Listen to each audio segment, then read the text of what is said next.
Hi there. I just wanted to make this video in case you're wondering how can you protect yourself in your classroom from people like Zoom bombing or um, like doing inappropriate things in your Zoom classroom meetings as you're teaching from home.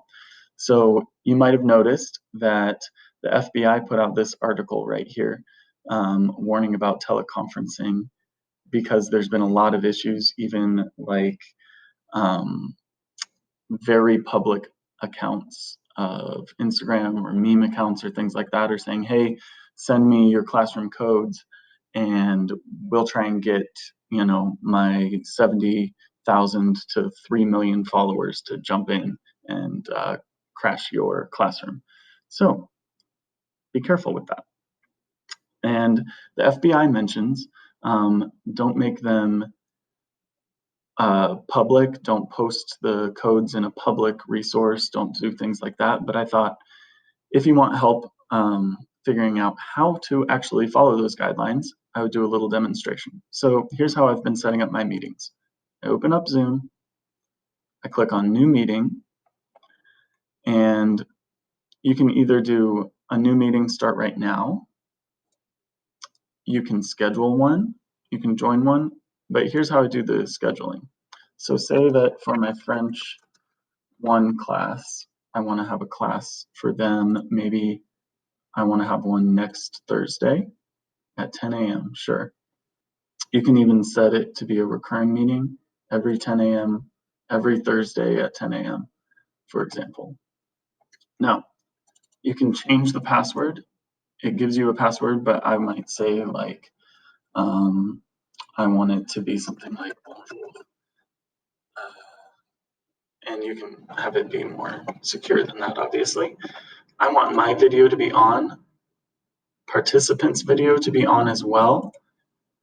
I want these, but the advanced options are what you really want to look at. So if I click on advanced options, click this enable waiting room. If you do that, once you start a meeting, in the upper right-hand corner, it'll say who's trying to get into your meeting. It'll say a student's name is waiting to join, and then you can click admit.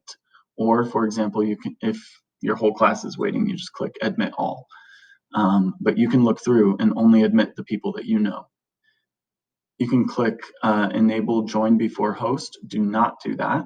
Otherwise they can get in there without you and be talking, doing whatever, harassing each other without you there. Mute participants on entry. I like to do that so that every time someone new comes in, you're not hearing all of their audio. I would only say choose the only authenticated users. That's a good security thing, but that's only valid if all of your students for sure have a Zoom account, which is unlikely. And then I always click on automatically record meeting on the local computer, okay? That way, as soon as you start your meeting, you are recording everything so that if, for example, someone hops on there and is drawing inappropriate things, they're doing inappropriate things in the chat, they are smoking, or whatever they might be doing, harassing another student, or it's other people, well, it's recorded and then you can keep that on file. And the FBI is taking this super seriously. The sad thing is, if you're getting random people invited into your classroom, you know, as long as you didn't post it in a public area, you know that it's someone in your classroom that invited them or allowed them to come in. So if anything has happened to you, they do want you to report these kinds of claims. So like if you do receive, it says a specific threat during it, then you've got tips.fbi.gov, and they have an internet crime complaint center right there, ic3.gov. So anyways, hopefully you don't have to deal with any of that, but also taking these precautions allows you to kind of avoid it. The last thing, I'm just going to move this over here. After I click schedule,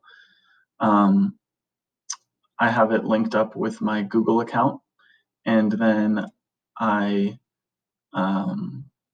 you can see this is going to pop up. It creates a Google meeting, and then you can add video conferencing. That's if you choose to go the Google Meet route, okay? But then you can invite your whole class right here.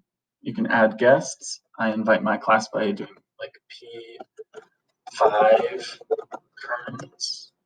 Okay, so period 5 currents, that's a list of all of my French 3 students right there, the S2 for semester 2, okay? And if I do that, all of my French 2 or 3 students would be invited. Now this is a French 1 sample meeting that I did, so I'm not gonna actually do that, but there you go.